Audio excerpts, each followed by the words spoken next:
بسم اللہ الرحمن الرحیم۔ پچھلے حصے میں ہم نے حیات طیبہ کے آخری دن جو حضرت صلی اللہ علیہ وسلم کے چل رہے ہیں تو اس میں پہلے 3 دنوں کا ہم نے ذکر کیا اور حضرت صلی اللہ علیہ وسلم کیسے مسجد میں تشریف لائے، علی رضی اللہ تعالیٰ عنہ اور ابن عباس رضی اللہ تعالیٰ عنہ کے کندھوں پہ ہاتھ رکھے ہوئے تھے اور پاؤں ان کے زمین کے ساتھ گھسٹ رہے تھے، تو سر پر پٹی بندھی ہوئی تھی کہ بخار کی شدت اتنی زیادہ تھی۔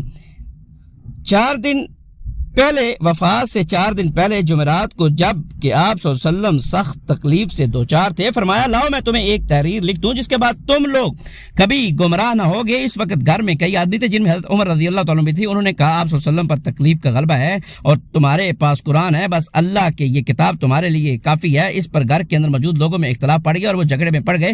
کوئی کہہ رہا تھا لاؤ رسول اللہ صلی اللہ علیہ وسلم لکھ دیں اور کوئی وہی کہہ رہا تھا جو عمر رضی اللہ تعالیٰ نے کہا تھا۔ اس طرح لوگوں نے جب زیادہ شور و غب اختلاف کیا تو رسول اللہ صلی اللہ علیہ وسلم نے فرمایا میرے پاس سے اٹھ جاؤ۔ پھر اسی روز آپ صلی اللہ علیہ وسلم نے 3 باتوں کی وصیت فرمائی۔ ایک، اس بات کی وصیت کہ یہود و نصارہ اور مشرکین کو جزیرۃ العرب سے نکال دینا۔ دوسری، اس بات کی وصیت کہ وفود کی اسی طرح نوازش کرنا جس طرح آپ صلی اللہ علیہ وسلم کیا کرتے تھے۔ البتہ تیسری بات کو راوی بھول گیا، غالباً یہ کتاب و سنت کی مضبوطی سے پکڑے رہنے کی وصیت تھی۔ یہ لشکر اسامہ کو نافذ کرنے کی وصیت تھی۔ آپ صلی اللہ علیہ وسلم کے یہ ارشاد تھا کہ نماز اور تمہارے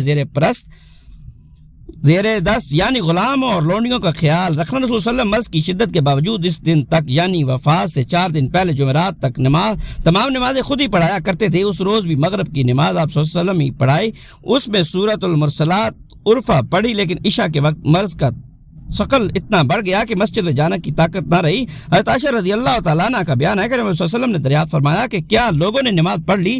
ہم نے کہا نہیں یا رسول اللہ علیہ وسلم، اور وہ آپ صلی اللہ علیہ وسلم کا انتظار کر رہے ہیں۔ آپ صلی اللہ علیہ وسلم نے فرمایا میرے لیے لگن میں پانی رکھو۔ ہم نے ایسا ہی کیا۔ آپ صلی اللہ علیہ وسلم نے غسل فرمایا اور اس کے بعد اٹھنا چاہا، لیکن آپ صلی اللہ علیہ وسلم پر غشی طاری ہو گئی۔ پھر افاقہ ہوا تو آپ صلی اللہ علیہ وسلم نے دریافت کیا کیا لوگوں نے نماز پڑھ لی؟ ہم نے کہا نہیں یا رسول اللہ صلی اللہ علیہ وسلم، اور وہ آپ صلی اللہ علیہ وسلم کا انتظار کر رہے ہیں۔ اس کے بعد دوبارہ اور پھر سہبارہ وہی پیش آ چکی۔ رسول صلی اللہ علیہ وسلم نے غسل فرمایا، پھر اٹھنا چاہا تو آپ صلی اللہ علیہ وسلم پر غشی طاری ہو گئی۔ اب بالآخر حضرت ابوبکر صدیق رضی اللہ تعالیٰ نے کلوا بھیجا کہ وہ لوگوں کو نماز پڑھائیں، چنانچہ ابوبکر صدیق رضی اللہ عنہ ان ایام میں نماز پڑھائی۔ نبی صلی اللہ علیہ وسلم کی حیات مبارکہ میں ان کی پڑھائی ہوئی نمازوں کی تعداد 17 ہے۔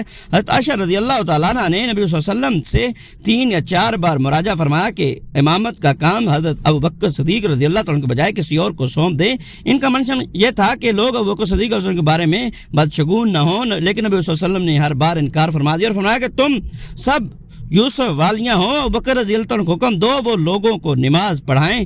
1 دن یا 2 دن پہلے ہفتہ یا اتوار کو نبی صلی اللہ علیہ وسلم نے اپنی طبیعت میں قدر تخفیف محسوس کی، چنانچہ 2 آدمیوں کے درمیان چل کر ظہر کی نماز کے لیے تشریف لائے۔ اس وقت ابوبکر صدیق رضی اللہ عنہ کرام نماز پڑھا رہے تھے، وہ آپ صلی اللہ علیہ وسلم کو دیکھ کر پیچھے ہٹنے لگے۔ آپ صلی اللہ علیہ وسلم نے اشارہ فرمایا کہ پیچھے نہ ہٹیں اور لانے والوں سے فرمایا کہ مجھے ان کے بازو میں بٹھا دو، چنانچہ آپ صلی اللہ علیہ وسلم کو ابوبکر رضی اللہ عنہ کے بائیں بٹھا دیا گیا۔ اس کے بعد ابوبکر صدیق رضی اللہ عنہ کی نماز کی ابتدا کر رہے تھے اور صحابہ کرام کو تکبیر سنا رہے تھے۔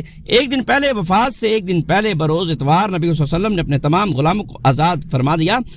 پاس میں 7 دینار تھے، انہیں صدقہ کر دیا۔ اپنے ہتھیار مسلمانوں کو حبہ فرما دیے۔ رات میں چراغ جلانے کے لیے حضرت عائشہ رضی اللہ تعالیٰ عنہ نے تیل پڑوسن سے ادھار لیا۔ آپ صلی اللہ علیہ وسلم کی زرہ ایک یہودی کے پاس 30 سا کوئی 75 کلو جو کہ وزرین رکھی ہوئی تھی۔ حیات مبارکہ کا آخری دن حضرت انس رضی اللہ تعالیٰ عنہ کا بیان ہے کہ دوشنبہ کے روز مسلمان نماز فجر میں مصروف تھے اور ابوبکر صدیق رضی اللہ عنہ امامت فرما رہے تھے کہ اچانک رسول اللہ علیہ وسلم نے حضرت عائشہ رضی اللہ تعالیٰ عنہ کے حجرے کا پردہ ہٹایا اور صحابہ کرام پر جو صفے باندھنے نماز میں مصروف تھے نظر ڈالی، پھر تبسم فرمایا۔ ادھر ابوبکر صدیق رضی اللہ تعالیٰ عنہ اپنی ایڑ کے بل پیچھے ہٹے کے صف میں جا ملے۔ انہوں نے سمجھا کہ رسول صلی اللہ علیہ وسلم نماز کے لیے تشریف لانا چاہتے ہیں۔ حضرت رضی اللہ عنہ کا بیان ہے کہ رسول صلی اللہ علیہ وسلم کے اس اچانک ظہور سے مسلمان اس قدر خوش ہوئے کہ چاہتے تھے کہ نماز کے اندر ہی فتنے میں پڑ جائیں، یعنی آپ صلی اللہ علیہ وسلم کی مزاج پرسی کے لیے نماز توڑ دیں، لیکن رسول صلی اللہ علیہ وسلم نے اپنے ہاتھ سے اشارہ فرمایا کہ اپنی نماز پوری کر لو۔ پھر حجرے کے اندر تشریف لے گئے اور پردہ گرا لیا۔ اس کے بعد رسول صلی اللہ علیہ وسلم پر کسی دوسری نماز کا وقت نہیں آیا۔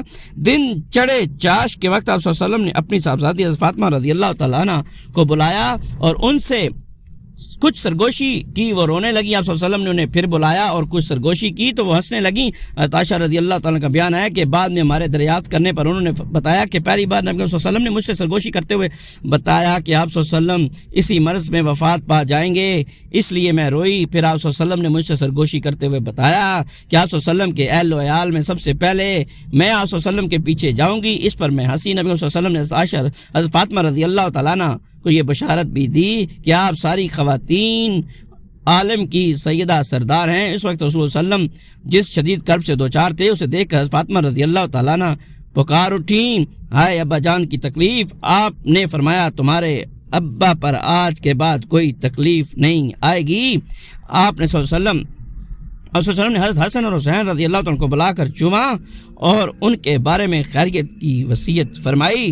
ازواج مطہرات کو بلایا اور انہیں وعظ و نصیحت کی۔ ادھر لمحہ بہ لمحہ تکلیف بڑھتی جا رہی تھی اور اس زہر کا اثر بھی ظاہر ہونا شروع ہو گیا تھا جسے آپ صلی اللہ علیہ وسلم کو خیبر میں کھلایا گیا تھا۔ چنانچہ آپ صلی اللہ علیہ وسلم عائشہ رضی اللہ تعالیٰ عنہ سے فرمایا تھے کہ عائشہ خیبر میں جو کھانا میں نے کھا لیا تھا اس کی تکلیف برابر محسوس کر رہا ہوں۔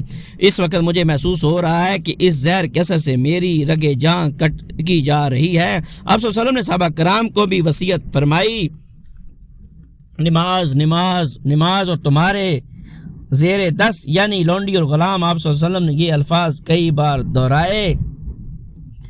نزع رواں پھر نزع کی حالت شروع ہو گئی اور حضرت عائشہ رضی اللہ تعالیٰ عنہ نے آپ صلی اللہ علیہ وسلم کو اپنے اوپر سہارا دے کر ٹیک لیا۔